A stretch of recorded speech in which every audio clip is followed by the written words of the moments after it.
Hello and welcome to week 10.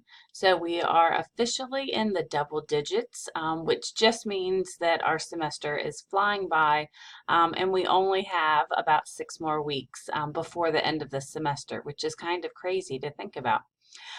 So this week we are going to be starting a really important section of the course and our textbook as we start looking at curriculum, which is going to set us up for the next couple of weeks where we're going to be looking at the development of children in different domains.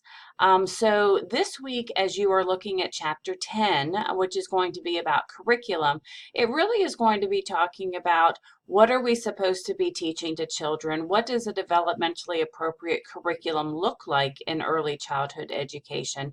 Because that really is explaining what it is that we're teaching to children.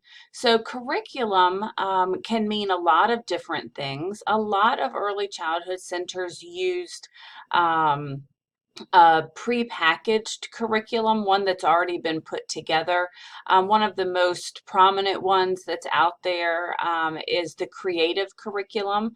But even looking at some of the religious schools, they might use the Abeka curriculum. And so basically, it's something that's already been put together that says these are the outcomes. This is what we want children to learn. Sometimes it already comes with some of the materials that you're going to be using. A lot of times when we think about curriculum, we think about what we had when we were in elementary school and junior high and high school, where the teacher had the teacher's edition and the worksheets had already been created by somebody else. But really, curriculum is just meant to be kind of the overarching term that houses everything that it is that we want to teach. And so this is a really important chapter before we even get into what should we be looking for and teaching children in the different domains of development. But first we need to understand what should it look like. Sometimes you're going to be in a place where you have to create your own curriculum. When I taught first grade, I was in a private school, and so we actually had to create just about everything that we did. We didn't really purchase anything by different publishers. We used real children's books when we were reading to children. And so we had to do a lot of work to create our own curriculum. But even doing that, we had to make sure that we were using developmentally appropriate standards, that we were going to be teaching children what they should be learning and what they are capable of learning at that particular age. So the chapter is going to talk a lot about the curriculum, but another thing that the chapter talks about is play, because really play is the work of children. And in early childhood, we really want to make sure that we are giving children the opportunity to learn and to demonstrate what they know through play. So now that you have worked on your activity center, you're working on your schedule, you maybe, hopefully, have already been able to complete your observation.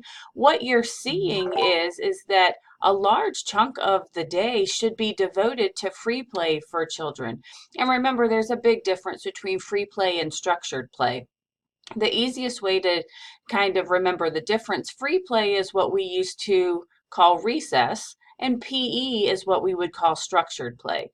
So we know that in PE, somebody else had already determined what we were going to do that day, what materials, what equipment we were going to use. So it really wasn't free choice. Whereas recess was just our time to go and play with whatever we wanted. So with young children, we really want them to have a large majority of their time doing free play. And that's when they go into the centers, they're choosing what it is that they want to play with, we're interacting with the children. So that's when we're doing some of our direct instruction with kids. And so it's really important that we understand how important play is. And so actually your discussion board for this week is going to be a few questions after you watch a video on play. So when you look at our weekly page, you will see that as always it's set up exactly the same. And so here is your PowerPoint for chapter 10. Make sure you don't review it until after you've read the chapter. But this is the video that I'm going to be asking you to watch. It's not long, but it really talks about how play has evolved and how it's changed since we were children. And I think it's really important for us to recognize that so that we can make sure that we are allowing children the opportunity to have what we had when we were younger. And so when you are done watching the video, then you just need to go to the discussion board and answer the questions. Don't forget to respond to 2 of your classmates so you get full credit. And continue working on your schedule and your observation assignments, which aren't due for a few more weeks. But again, I would not recommend waiting until the last minute to work on them. And when you're done, go ahead and submit them so that you have that off of your plate. I had told you that kind of the middle of the semester was the most assignment heavy. So really, once you get done with these 2 assignments, there's not much left for this course. So I think that takes care of week 10. Enjoy starting this section on curriculum and teaching and learning. And next week, we will begin the first of several weeks where we're going to start looking at the different domains of development. So have a great week, and I will see you in week 11.